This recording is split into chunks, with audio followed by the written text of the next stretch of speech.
नमस्कार। आज हम बात करने वाले हैं वक्री प्लैनेट के बारे में। और आज हम इस बारे में बात क्यों करना चाहते हैं, क्योंकि हमारे 9 प्लैनेट्स में से एक सबसे इंपॉर्टेंट प्लैनेट जिसका नाम है शनिदेव, जो कर्म के देवता हैं या दुख के देवता हैं या परेशानी के देवता हैं या करियर के देवता हैं, ये वक्री होने वाले हैं। ये जो प्लैनेट हैं शनि, ये सारे प्लैनेट्स में सबसे ज्यादा लंबे समय तक वक्री रहते हैं। अब आप कहेंगे राहु केतु सबसे ज्यादा वक्री रहते हैं। एक्चुअली राहु केतु नेचुरली वक्री हैं, उल्टे चलते हैं, लेकिन जो प्लैनेट सीधे चलते हैं उसमें सबसे ज्यादा लंबे समय के लिए शनि वक्री रहते हैं और सबसे कम समय के लिए बुध या शुक्र वक्री रहते हैं। तो आप अगर ज्योतिष के स्टूडेंट हैं तो ये सवाल हर ज्योतिष के स्टूडेंट के मन में जरूर आता है कि ये वक्री प्लैनेट अपना रोल कैसे चेंज करते हैं, अचानक सीधे चलते चलते ये उल्टे चलने लग जाते हैं। क्या रियल लाइफ में ऐसा होता है कि प्लैनेट अभी हमें सीधा जाता हुआ दिख रहा था और वापस उल्टा जाने लगा? नहीं, ऐसा नहीं होता। प्लैनेट तो सीधा ही चल रहा है, लेकिन हम अर्थ से जिस एंगल पे उसे देख रहे हैं उस एंगल से वो हमें उल्टा देखने लग गया, क्योंकि हमारी स्पीड का वेरिएशन आ रहा है। उसका लॉजिक समझ लीजिएगा। अगर एक 360 डिग्री का साइकिल है, एक गोला है, सर्कल है, आपका उसमें एक अर्थ एक स्पीड में रोटेट कर रही है, शनि एक स्पीड में रोटेट कर रहा है, करेक्ट? क्योंकि शनि का सर्किल ज्यादा बड़ा है, तो जब आपके मोड़ आता है, जब उसमें कॉर्नर्स, सर्किल में कॉर्नर्स होते नहीं, लेकिन एक एंगल आता है जहां से वो गोल होता है, उस एंगल पे ऐसा होता है कि जब शनि यहां से घूम रहा है या कोई भी प्लैनेट विषय से घूम रहा है और अर्थ भी घूम रही है, तो अचानक आपको ऐसा लगेगा कि अर्थ की स्पीड तेज हो गई है और शनि उल्टा चलने लग गया। कारण है एंगल। ये जो एंगल है कि जहां पे, अब जैसे मान लीजिए ये अर्थ है, जैसे मान लीजिए अर्थ मूव कर रही है और ये पीछे पीछे यहां से सेंटर में सूर्य है, यहाँ पे अर्थ है और यहाँ पे शनि है और ये घूम रहे हैं, करेक्ट? तो एक ऐसा एंगल आएगा जहां पे ऐसा लगेगा कि अर्थ की स्पीड तेज हो गई है या शनि की स्पीड स्लो हो गई है। बात एक ही है। एक्चुअली ऐसा होता नहीं है, वो एंगल की वजह से होता है। घुमाव जब आता है, सर्किल में घुमाव जब आता है, तो ऐसा फीलिंग आता है कि ये पीछे चलने लग गया, जबकि वो पीछे नहीं चल रहा था, उस एंगल का फर्क आ रहा था। तो इसका मतलब क्या है कि प्लैनेट तो सीधा ही चल रहा है जी, लेकिन हमें ऐसा लग रहा है कि वो वक्री हो गया। अब बहुत सारे लोगों के मन में सवाल आएगा ज्योतिष के स्टूडेंट में कि अगर वो पीछे नहीं जा रहा था तो राशि परिवर्तन कैसे कर लेता है? कई ऐसे प्लैनेट होते हैं कि रेट्रोग्रेड होके पीछे वाली राशि में देखने लग जाते हैं। तो राशि भी आकाश में प्लैनेट की एक स्थिति है, जब भी एंगल बदलेगा, तो अगर शनि यहाँ पे या कोई भी प्लैनेट वक्री हो रहा है तो उसके पीछे का जो एरिया है वो भी आपको पीछे ही जाता दिखेगा। इसलिए ऐसा लगता है कि वो पिछली राशि में शिफ्ट हो गया। नॉर्मली होता नहीं है, वो वही है। खेल सारा एंगल का है। जो प्लैनेट से जो हमारे को लाइट या जो एनर्जी मिल रही है अर्थ पे, उसका एंगल का जो फर्क, जब भी एंगल में फर्क आता है तो ऐसा लगता है कि प्लैनेट या तो अगली राशि में चला गया या पिछली में चला गया, वक्री हो गया या मार्गी हो गया। मार्गी यानी सीधा चलना और वक्री यानी उल्टा चलना।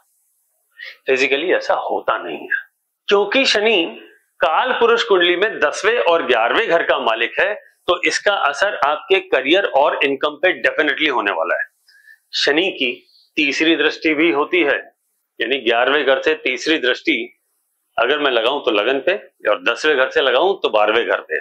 नेचुरल कालपुरुष कुंडली की बात कर रहा हूं। तो इसका मतलब शनि का असर आपके इन्वेस्टमेंट और एक्सपेंडिचर पे, और आपका अगर वो 11वें घर का रिजल्ट दे रहा है तो वो लगन पे अपना असर जरूर डालेगा। इसका मतलब जब भी शनि वक्री होते हैं आप बड़े फैसले लेते हैं।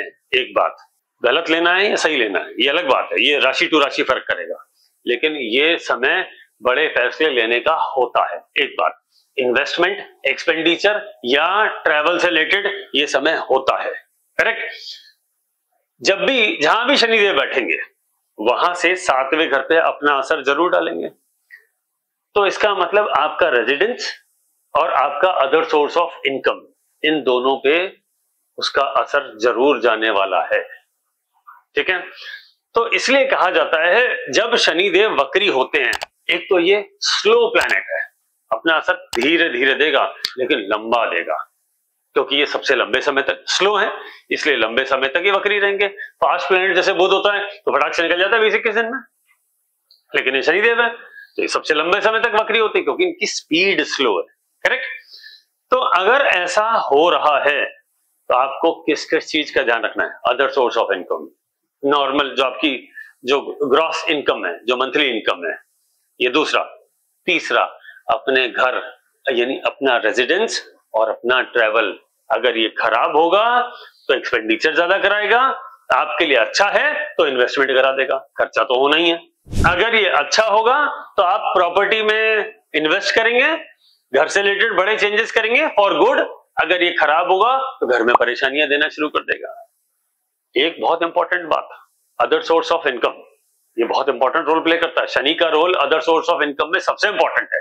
लॉजिक समझिएगा, काल पुरुष कुंडली में शनि को 11वें घर का से संबंधित है और उसकी 7वीं दृष्टि में 5वां घर आता है जो अदर सोर्स ऑफ इनकम होता है। जो लोग या हम में से बहुत सारे लोग अदर सोर्स ऑफ इनकम, जैसे किसी ने अपना घर या कोई प्रॉपर्टी रेंट पे दे रखी है लेकिन मेन सोर्स ऑफ इनकम कहीं और से आ रहा है।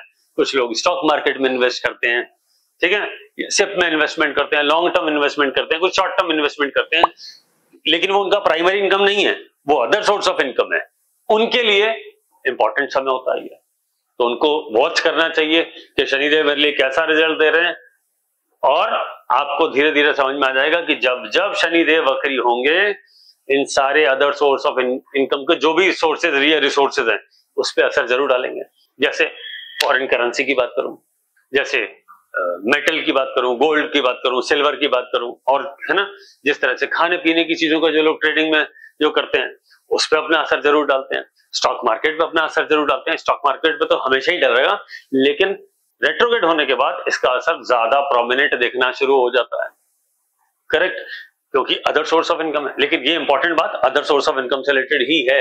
अगर प्राइमरी इनकम सोर्स है आपका स्टॉक मार्केट या इस तरह की चीजें, तो आपको अपना 11th हाउस से ही कैलकुलेशन करना चाहिए। अदर सोर्स ऑफ इनकम है तो आपको 5वां घर जो कुंडली का इंपॉर्टेंट हाउस है उसको देखना चाहिए। दूसरा इंपॉर्टेंट बात, 5th हाउस एक और बहुत रोल इंपॉर्टेंट प्ले करता है, वो था एजुकेशन। उसके अलावा एक और इंपॉर्टेंट चीज है वो है चाइल्ड बर्थ। एक और अगर इंपॉर्टेंट की बात करूं तो आपकी बात करूं आपके रोमांस की, ठीक है। ये सारी चीजों पर भी शनि रेट्रोग्रेड का सीधा असर आएगा। रेट्रोग्रेशन के बाद इन चीजों पे असर आना ही है। अब आप पूछेंगे साहब क्या ये सबके 5वें घर पर ही आएगा? नहीं, आपकी कुंडली में इस वक्त 11 नंबर राशि जहां पर है, शनि इस वक्त 11 नंबर राशि में, आपकी कुंडली में 11 नंबर राशि जहां पड़ रही है उसको 1 मानिए और वहां से 5 गिन लीजिए, वहां से 5 गिन लीजिए तो उस पर असर आने वाला है। आपका चंद्रमा देख लीजिए, आपका लगन देख लीजिए, वहां से 5 देख लीजिए, तो डायरेक्टली इनडायरेक्टली शनि से 5वें पर भी इंपैक्ट आएगा। चंद्रमा से और लगन से 5वां तो प्रोमिनेंट है, उसमें तो कोई डाउट ही नहीं है, क्योंकि शनि अपने से 5वें घर के रिजल्ट को थोड़ा सा वीक करता है, लेकिन चंद्रमा से 5वें वाले पे दूसरे तरह के चैलेंजेस देता है जो इमोशन ड्रिवन होते हैं। लगन से 5वें पे वो वाले देता है जो फिजिकल से रिलेटेड है, जैसे मान लीजिए स्टमक अपसेट रहना, 5वां घर स्टमक का होता है, मूड थोड़ा खराब रहना, चंद्रमा से 5वां हो गया। इस तरह की चीजों को आपको समझना चाहिए। कोई भी प्लैनेट जब वक्री होता है तो अपनी पावर गेनिंग पोजीशन में होता है। जैसे आप अपने मोबाइल की, अपने लैपटॉप की बैटरी को चार्ज करते हैं, प्लैनेट अपनी को चार्ज करता है। जैसे आप और हम जब रेस्ट करते हैं, सोते हैं, तो हमारे को एनर्जी का रीगेन होता है, रिफ्रेश होते हैं। जैसे प्लैनेट भी अपनी एनर्जी को रीगेन करता है और उसकी पावर बहुत बढ़ जाती है।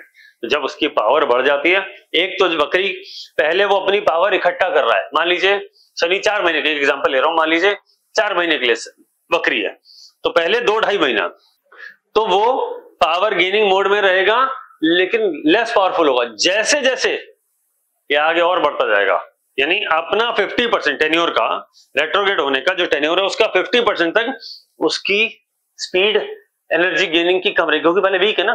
धीरे धीरे धीरे धीरे करके जब वो 50% एनर्जी को क्रॉस करेगा तब वो अपना प्रचंड रूप दिखाएगा। अब वो नेगेटिव फॉर्म में होगा तो प्रचंड है, और अगर पॉजिटिव फॉर्म में होगा तो मजा आने वाला है। तो आपको अगर ये समझना है कि किस राशि के लिए शनि का क्या रिजल्ट आने वाला है, उनको क्या करना चाहिए क्या नहीं करना चाहिए, तो हमारे इंस्टाग्राम पेज पे, यूट्यूब के शॉर्ट्स में मैंने स्मॉल स्मॉल कुछ वीडियो में बना देता हूं आपके लिए, ताकि क्रिस्प आपको 30-40 सेकंड में पता पड़ जाए कि अगले 3 से 4 महीने आपने क्या करना है और किन किन चीजों से सावधान रहना है। उसको जरूर देख लीजिएगा। चैनल को लाइक कर लीजिए, सब्सक्राइब कर लीजिए, इंस्टाग्राम के पेज को भी फॉलो कर लीजिए, ताकि आपको वो शॉर्ट्स या वो स्मॉल वीडियोस में क्रिस्प इंफॉर्मेशन मिल सके और आप उसके हिसाब से बड़े डिसीजन या करेक्ट डिसीजन ले पाए। Thank you.